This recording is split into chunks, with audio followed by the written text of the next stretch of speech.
welcome into the Commander's Report. I'm your host, Jack Sperry. Today, it is my official 53-man roster projection for your Washington Commanders. Before we get into the start of training camp, we've gone through the offseason program. We're now in that kind of middling period between mandatory minicamp and training camp. I'm going to let you guys know, kind of where I stand on this Commanders roster right now and which guys I think are going to end up making the final roster this year. But make sure you guys click that thumbs up icon if you haven't already. If you are pumped, just like we are here at the Commanders Report for the 2025 season. I think this is going to be, like last year, a season to remember, maybe even ending in a Super Bowl championship. Fingers crossed. Make sure you guys click that thumbs up icon if you're excited for this season. So we'll start with the quarterbacks. This one's probably the easiest room. They carried 3 last year. I think they'll do the same this year. It's going to be an interesting battle between Sam Hartman and Josh Johnson. But I think Hartman has really ingratiated himself to both Marcus Mariota and Jaden Daniels. And I think that if Jaden and Marcus have any say in who that third quarterback's going to be, I think that they are going to want to go with Sam. Now, obviously, Hartman's going to have to prove it in the preseason and on the practice field during training camp. But I think he will, and I think he'll be this year's version of Jeff Driscoll for this team. Then we get to the running backs. I think they'll carry 4, just like they did last season. Actually, last year, I think they carried 4. But then they get Brian Robinson Jr., Austin Eckler will be your number 2. Then I think Ja'Cory Krosky-Merritt will start the season as the 3. That could potentially get more and more work as the season goes on. And then Jeremy McNichols will be their true depth piece at the position here in 2025. Then we get to the tight end room where I expect them to carry 4, the same 4 than they did last year. Zach Ertz, John Bates, Ben Sennett, and then Colson Yankoff, all making the team yet again here in 2025. Then we get to the wide receivers. I got 6 of them for you guys here. Terry McLaurin, Deebo Samuel, and Noah Brown will be probably your starters heading into the year, but then Luke McCaffrey and Jalen Lane are 2 young guys that if they get the opportunity could show out. And then I actually think Chris Moore, watch out for Chris Moore to get the job over KJ Osborne and Michael Gallup. Gallup dealt with injuries during the offseason program, and I don't think KJ Osborne's all that good, but Chris Moore showed some really great stuff during Commanders OTAs this year. I think once we get to training camp, he's going to have a shot to make this team. Then we get to the offensive line. I think the starting offensive line, week 1, Sam Cosmi is going to be on the injured reserve. Okay, that's the expectation, is that he's not going to be ready to go week 1. So the week 1 starting O-line, you got Tunsil, you got Coleman, you got Biotish. Wiley, I think he's going to make the move to right tackle to right guard once it becomes apparent that Josh Connerly Jr., the first-round rookie out of Oregon, is going to win that right tackle job. Then when it comes to the offensive line depth to start the season, I'm going to go Nick Allegretti, starter for this team last year, experience and chemistry with the players currently on the starting offensive line. He becomes a depth piece this year. Same thing with Trent Scott, who played a little bit last year, can play tackle or guard. Nate Herbig, who this team brought in free agency, can play center or guard. Really love that as a depth piece. And then Tyree Phillips, a guy that's played some tackle in the National Football League. He'll be your backup tackle for the Commanders to start the season, in my opinion. So coming up here on the Commanders Report, defense and special teams. Which players are going to make the roster? Which ones will not? And then I got some practice squad players for you guys, some practice squad priorities as well later in today's show.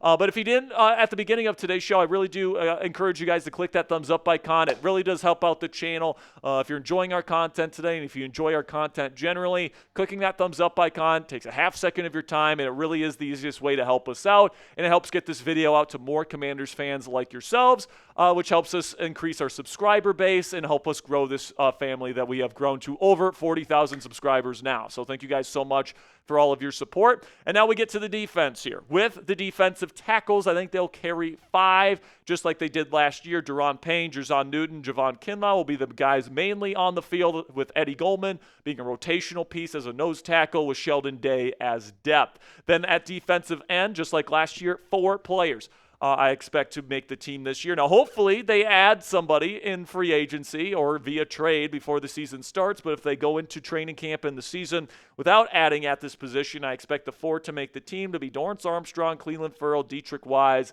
and Jacob Martin. Then you get to the linebackers here. 5 of them here this year. I'm going to go Frankie Luvu, Bobby Wagner as your main starters. Jordan McGee is going to be a rotational bandit type of player, a pass coverage type of player for this team. Then Kane Madrano is probably going to replace Nick Bellower's role as a special team specialist from the linebacker position. And then you got Dominique Hampton, another special teamer that can go out there, play linebacker, play safety as well. But he's really known more as a special teams specialist. Then at safety, I'm going to have them carry 5 this year. Quan Martin, Will Harris will be your 2 main guys at this position, but then Percy Butler, who this coaching staff for some reason really likes, I think will make the team. Tyler Owens is somebody that could kind of break out and maybe even get into that bandit type of role, especially if there's an injury to Jordan McGee. But Owens, another good special team player. And then speaking of special teams, there's your ace, Jeremy Reeves. Going to make the team again here, probably be a team captain. Then in the cornerback room, I will have them carry 5 this year as well. Marshawn Lattimore, Mike Samerstrill, and probably Trey Amos will be your week 1 starters. Jonathan Jones, though, really, really good depth piece. Can play outside, can play inside. If there's an injury to one of your starters, you can trust that this cornerback room is still going to be pretty darn good. And then Noah Igbenogany, I think, will also make the team as a scrappy, if not remarkable, slot cornerback option for this football team. Then, of course, on the special teams here, Tressway, one of the best punters in football. Matt Gay, the new kicker here in Washington, will make the team almost certainly. And then Tyler Ott, one of the best long snappers in the league, I also expect to make the team this year. Then we get to some practice squad guys here, and these are the priorities. All right, these are the guys that I would want to keep. Now, obviously, teams can poach these guys if they don't make the final 53-man roster, but, I think that all these guys would have a pretty decent shot of being able to be added to the Commanders' practice squad this year. Guys like Chris Rodriguez Jr., Javonte Jean-Baptiste, former late-round picks with still some promise, Nick Bellore, Fentrell Cypress, a UDFA this year that I think this team might want to continue to do business with. Chris Paul has some experience with this team as well, has been on this roster for a long time. Michael Dieter was a backup last year, but I think could be a decent practice squad kind of stash. Tim McKay, another UDFA that was highly sought after this year.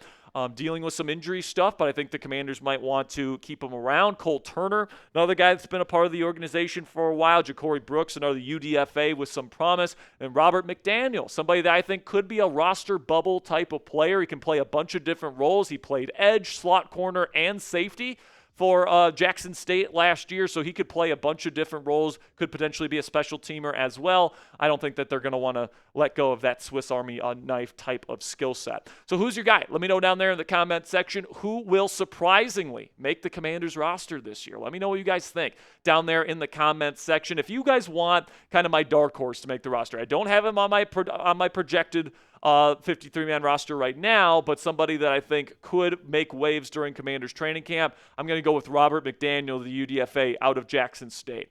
He can just play so many roles, and in the modern NFL where you want players that can play a bunch of different roles, just look at guys like Kyle Hamilton, Brian Branch, all these different guys, and I'm not saying McDaniel's going to be as good as those guys. I'm just saying that it's more positionless type of defense that is dominating the modern NFL, and Robert McDaniel was a big-time playmaker at Jackson State at a bunch of different positions, and with the Commanders wanting to do a bunch of this modern NFL defense type of stuff, it wouldn't shock me if McDaniel makes waves during Commanders training camp and makes the final roster.